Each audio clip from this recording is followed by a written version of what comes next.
Thank you, Mr. Speaker. I would like to thank the Prime Minister for an advanced copy of her statement.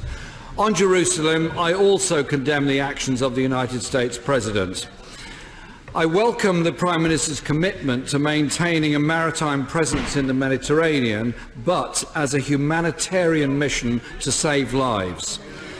As I said last week in response to the Prime Minister's previous statement, we welcome progress to the second phase of negotiations, but that should not hide the fact that this agreement comes 2 months later than planned, and many of the key aspects of Phase 1 are still unclear. These negotiations are vital for people's jobs and for the economy. Our future prosperity depends on getting this right. The agreement reached on Phase 1 was clearly cobbled together at the 11th hour after the DUP vetoed the first attempt, and evident in the vagueness of the final text, which underlines the sharp divisions within the Cabinet.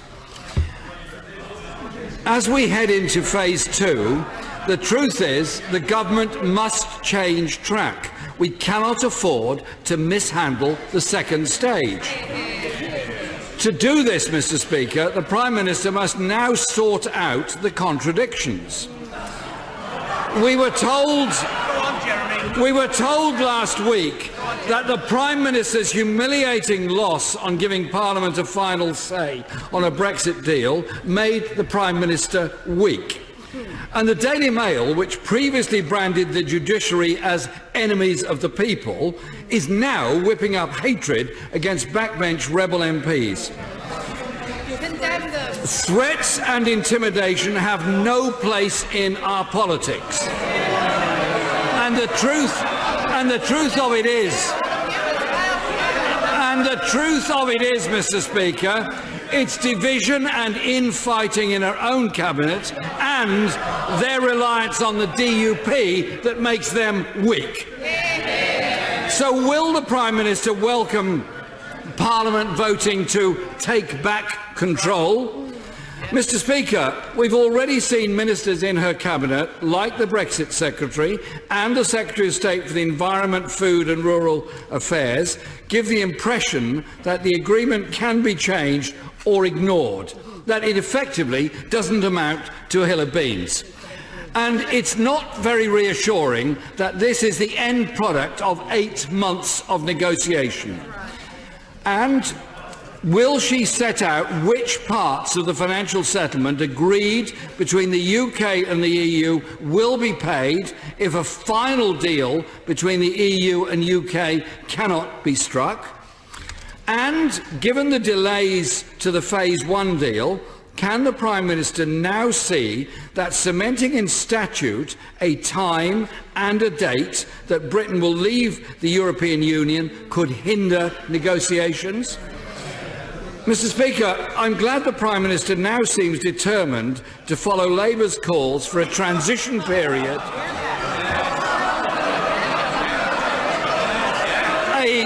a transition period to create stability.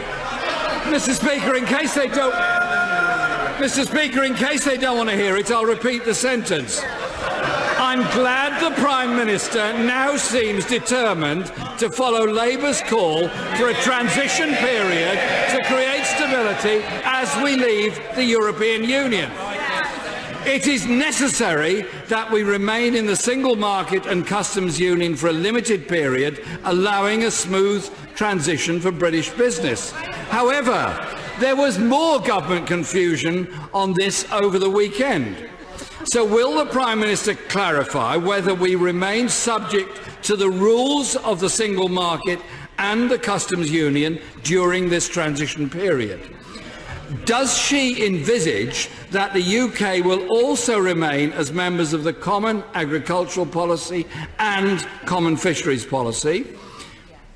And can the Prime Minister clarify whether it will be possible under the Phase 1 agreement to sign trade deals during the transition period?